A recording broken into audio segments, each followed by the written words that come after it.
RAGT24, and we have the awesome Nancy Naigle here with us. And you're so fun and friendly, despite the fact that we had a fire and we had to evacuate and we had all these problems, right? I know, it's been a little crazy, but Yep. you know, what's a romance get together without a few firemen? Right, yeah. Everyone was so nice. Upset.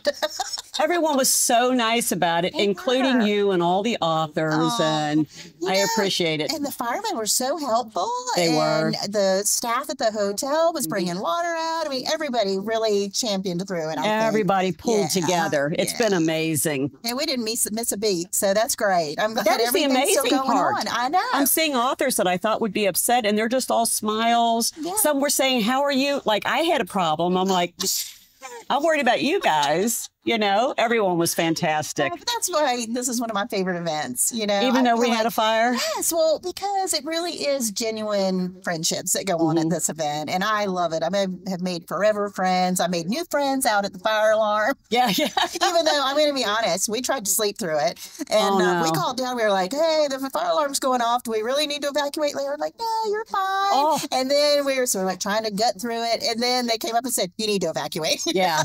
I think like, everyone at first thought it was a test, right? Yes. And they were just going to ignore it. Yeah. And then when it kept going off, it's like, no, it's the real deal. Yeah. Thank God no one was hurt, though, right? Yes, yes. So we asked readers for questions for you. Oh, good. And I love meant that. to send these to you in advance in case you wanted to prepare or there were any, but I didn't get a chance. Oh, yeah. I'm going to blame the fire, but that really had nothing to do with it. You wanted to catch me off guard. That's right, I did. I hate like a real friend. Well, usually what happens if someone asks me something I don't have an answer to. Yeah. So you could take 30 seconds to think. Okay. But if there was one thing as a writer you would have done differently, what would it be? That's a tough one. That's a good question, though. It's tough, though, right? So, but I know the answer to this. So in the beginning, I listened to everybody's advice. Oh, yeah. You know, and that's such a big mistake because nobody tells a story like you tell the story. That's the only. And that's what makes your book unique and special. Unique. And so I think, you know, those first 9 books that I wrote had things in them that now I don't write at all, you know. Yeah. So they were a little sexier. There was a lot of, you know, mystery and mayhem, and there's a lot of stuff thrown in those first books, you know. And they're a little cluttered, you know. When I go back and read them, I'm like, okay, I would not have done that again. So I wish I'd have really gone with what was in my heart to begin with. Yeah. And you don't know when you're new. You don't. You kind of don't have know to. What you don't know. You kind of have to feel your way at the beginning and find out what kind of author you are, I think. Yeah, you do. Yeah. And so, yeah, it's been a good journey because I'm at book 45, which is nothing to you. That's awesome. 45 is a big deal. Yeah, and now I feel like, you know, I've kind of hit my stride. I kind of know the stories I want to tell. Everyone is a learning experience still, which I love. But I'm not listening to everybody else. I'm listening to me and my heart and what I want to tell. And that would be great advice to give a new author. Yeah. You know, the only people you really have to listen to in the beginning is your editor. Yes. Because they're the one that can buy your book. Right. But, you know, other than that, you got to tune it out and write the book that you love. Exactly. Yep. Totally. So if you had an opportunity to rewrite any of those early books, would you, or do you have enough new ideas you wouldn't want to? I have enough new ideas, but I have asked for the rights back on a series because it's a little sexy compared to what I write these days. Yeah. And I would love to just regenerate it with a little cleanser, you know? And they're still all closed door, but they're sexier than what I write, you know? So make it the Nancy of today, not that sex symbol back then. Exactly. So, you know, Boot Creek has a few little hot scenes in them. So everybody likes those kind of books. Grab those. But yeah, I would reissue those. Yeah. A little and just cleaner. do a quick go through. Yeah. That would be fun. I hope you get the rights. Yeah, me too. So I know you've done so many interesting stories, you know, the seashells and the barn quilts. So one of the questions was, what kind of research do you do before writing? I'm sure you research that, but do you research it in person? Do you look it up?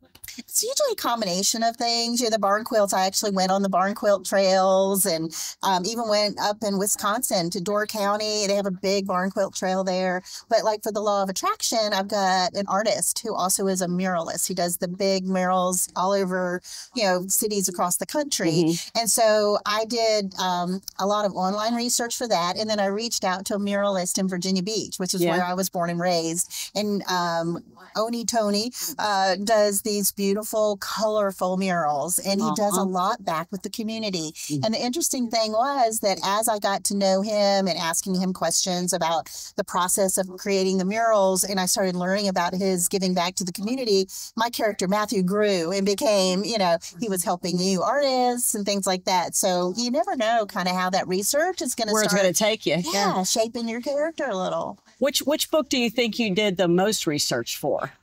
Oh, gosh. And then there was you. Yeah. Because that was the one where the woman gets conned out of all her stuff. Oh, and I did a ton of research on that. And it was a little alarming at how often we're seeing that happen. So it was kind of like my public service announcement book, you know, where like, okay, you know, this stuff is out there, you know, get your red flag indicators working, because mine never do. And so that was kind of, for me, it felt like important research that I could share and maybe warn somebody about something like that to happen. Was it a digital thing that happened? I don't think I read that. No, so no, it was a Romeo con artist, you know, where he played into everything that she had, ended up taking her house. She came home and there was nothing, not even a hanger in her closet. Oh, geez. And she had to start over. And it's going to break my heart. I haven't even read that one yet. Oh, geez. And the fun thing about it, and then there was you, is it's set in the mountains of Virginia. It's kind of played off the old town that I was living in before I moved this winter. And so it's called Chestnut Ridge, and I love that town. And I've got the Christmas book that follows it coming out in October, Christmas in Chestnut Ridge. So I'm so excited to go back to the town. She is she's fine now. You know, the con artist has been taken to jail. Everything's good. She's got a new love. And well, and knowing you, she has to have a good spirit, so she would so she ran away to the hunting cabin that her late husband had in the mountains, and she was just determined she was going to make it. And maybe I did read that one. That sounds real good. Yeah.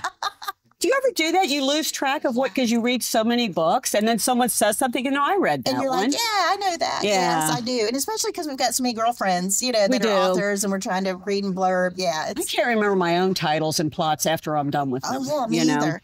So. And sometimes I reuse stuff, and I'm like, oh, I had one of those in another book. I've plagiarized myself so many times. It's like, that's a good turn of phrase. Oh, yeah, I've already used that. Oh. Yeah. It's good again. Yeah. Someone wants to know, will there be a sequel to The Shell Collector? Please say yes. Yes, there is. Awesome. I just turned it in. I just turned in developmental edits. It's called To Light the Way Forward. And I am so excited about it. It was not intended to be a series, but when I saw the Fox Nation movie version of The Shell Collector, which I love, it was amazing. Who played Tug really brought that character to life, just like he was in my head. And I mean, I was just sobbing for him. And at the end of the movie, I was like, oh my gosh, Tug needs love. And so I went back to my editors and pitched that story, and they loved it. And so To Light the Way Forward comes out next May. And we've already got the cover, which is beautiful. I can't wait to reveal it later. I can't wait to see it. Yeah. And as we were going through developmental edits, it was funny because my editor's like, oh my gosh, now I need this story. So we've already got a third one that will probably come out too. So how nice. So Welks Island is on the radar. Now, wouldn't it be amazing if they made those movies as well? Because they should. I know. Because the first one was so awesome. I know. So and Fox knows that I'm writing this book. So we haven't come up with anything yet, but I've got my fingers crossed that they'll bring that same team together and follow that story through. You've had so many movies now. Yeah, it is a blessing. People are like, how do you get a movie? And I'm like, I don't know. You just believe. Yeah. And I'm serious though. Yeah. Really. I mean, I don't have any contacts. I don't, but it just happens because you write that stuff from the heart and people feel it. Yeah. God's been good. Yeah. He has sent me a lot of blessings. Good. See, that's why that goes around. So it almost sounds like it might be Tug, but it says, do you have a book character favorite, either yours or someone else's? Oh, gosh. I think Cody Tuggle is probably still my favorite guy. I will say Matthew, the artist in Law of Attraction, he's hot. Yeah. I really like him a lot. But Cody Tuggle was the second book I ever wrote, Out of Focus. And he was also in Pecan Pie and Deadly Lies. And then I brought him back in The Wedding Ranch and gave him a little cameo. And I just love that guy. He's kind of a bad boy, you know. Everybody loves bad boy if he's good at heart. Exactly. And he is. He's so good at heart. But his reputation is definitely a bad boy. He's a country music artist. And yeah, I just can never let go of him. To me, he is real. Yeah. You know? Yeah. Isn't that weird how that happens? And then sometimes you'll be trying to sleep and they start talking to you. Yes, yes. It's really bizarre. I wish he would snuggle me. You wait, now all of a sudden it's going to happen. You're going to be, what the hell? You're like, oh my God, there's a hologram. Cody. So how long does it usually take you to write a book? You know, that's such a loaded question. I know. Because writing the first draft is different than writing the book and going through all the edits and all that stuff. So you do a first draft? I do a first draft, yeah. So I do, in about 45 days, I can get that first draft out. It's pretty wow, ugly. that's pretty fast. You know, there's probably no dialogue tags. It's just like out there. The stream story of consciousness is there. Yes, getting the on story there. is there. But you know me, I write all out of order. You know, I do my synopsis and then I throw that in Scrivener. I've got all the scenes and then I write what I'm in the mood to write. But in 45 days, I can pull it together, get it over to my editor, and they can say, oh, we love it, or wow, that's a really volatile relationship. Do you need to make her so they ugly? see the really, really rough version of it? Yeah. Wow. Yep. Okay, that's cool. I've always done that. Maybe it's not It's a good whatever. thing, but no, it works. No, it totally works for you. It's a good thing for you. Yeah, it is. Because, you know, if you put a whole lot of work and polish it and they want to change it, then I might be a little fussy. Yeah. It is tough when you're all done and then they're like, well, we're going to do something here. I don't want to do that. I don't know of any. Well, actually, I do. I know some authors who say they love the edit process because it makes them feel like they make their story stronger. And I'm like, I hate to change things that I'm in love with. You know? Yeah. Well, I like the editing because that is the polishing and the printing. See, you're probably the one who told me that. You're that author. I might be. Yeah. I hate that part. I would be happy if I could just turn it in and be done. But of course, that's not reality. Never. Yeah. That didn't happen. Yeah. Yeah. I was still getting final pass pages last week on Christmas in Chestnut Ridge. They're like, oh, you got this 1-year-old in here and she's nowhere else in the book. And I'm like, well, we should take her out. Yeah, let's just get rid of her. Bye-bye.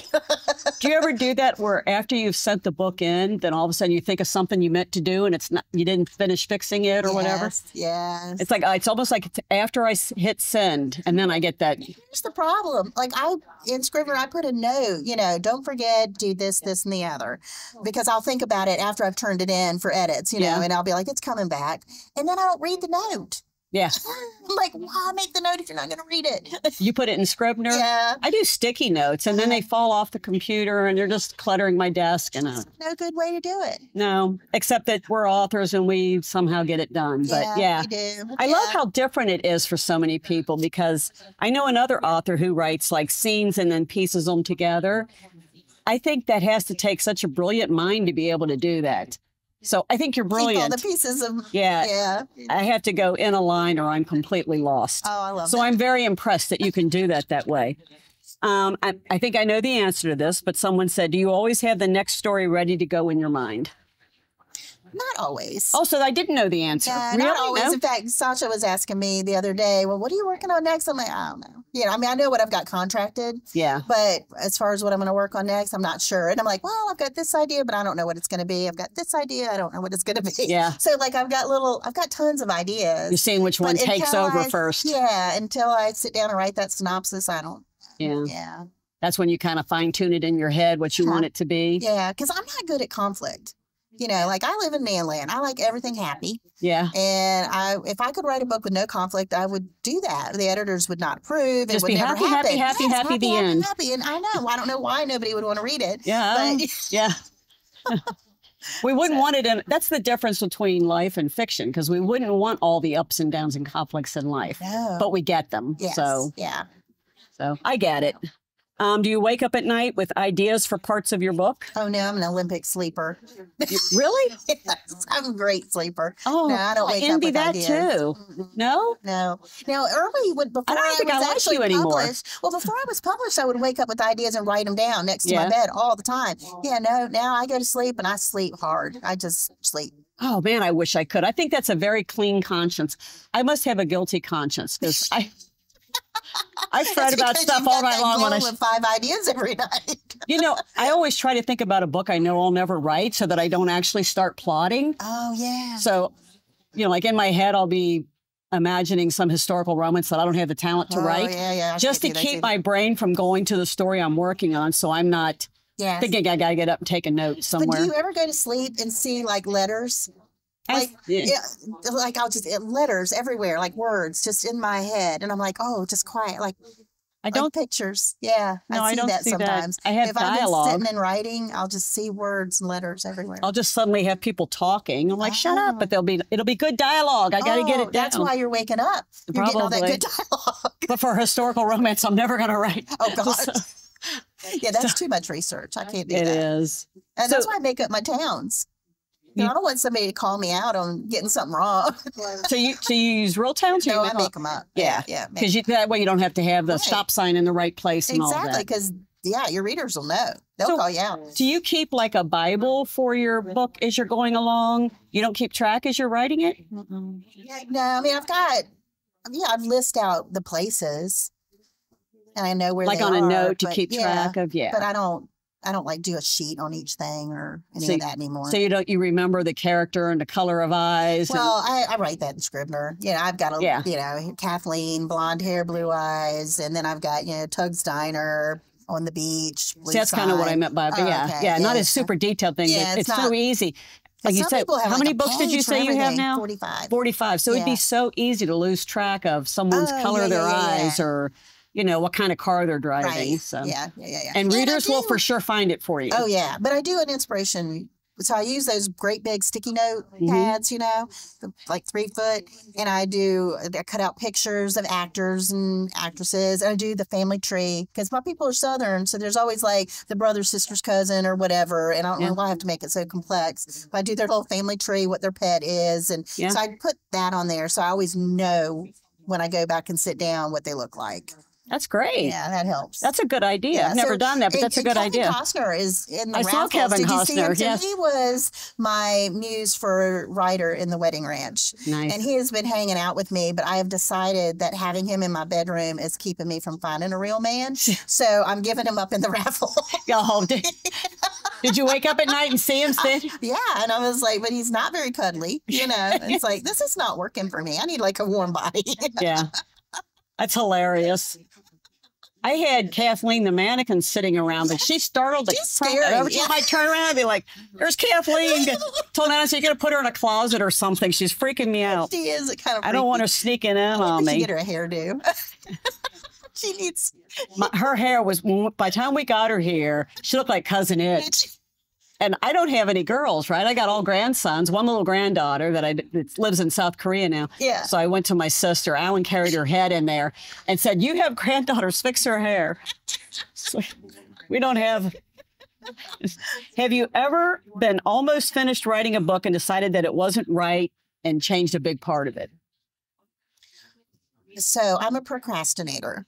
I always am writing up till the deadline day, no matter what. Do you make your deadlines? Oh, yeah. Good. Yeah, most of the time. Yeah. There have been a couple life instances where I've just not been able to do it, but most of the time I make the deadline. But about 3 days before deadline, I always come up with an idea. Yeah. That is so good that I need to put it in.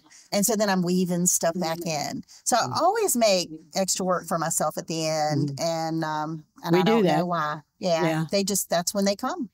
Because that's how your author mind works. Yeah. I love seeing how different everybody does things. It fascinates me. Yeah.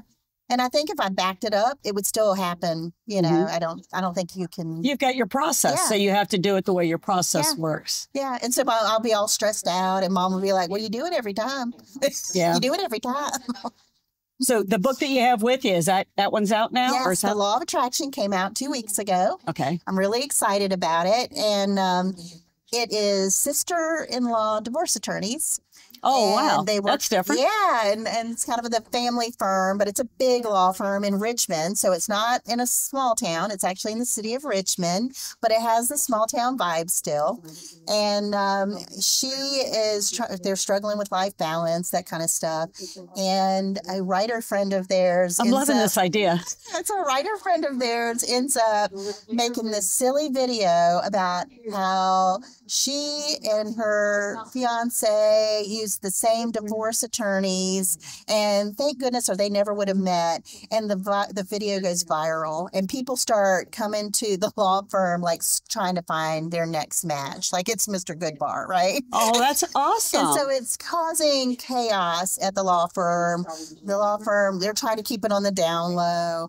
And meanwhile, she has this adorable meet cute with this artist who's painting a mural up the street. They couldn't be more different, but opposites attract, and there's some good family drama, and it's kind of a good lesson too about social media and how something very innocent can kind of cut you off at the knees by accident. So yeah, super fun to write. I think that one could totally be a movie too. I know. Well, and I'm hoping so. We're talking, so we'll see. Awesome. Keep me posted. I will.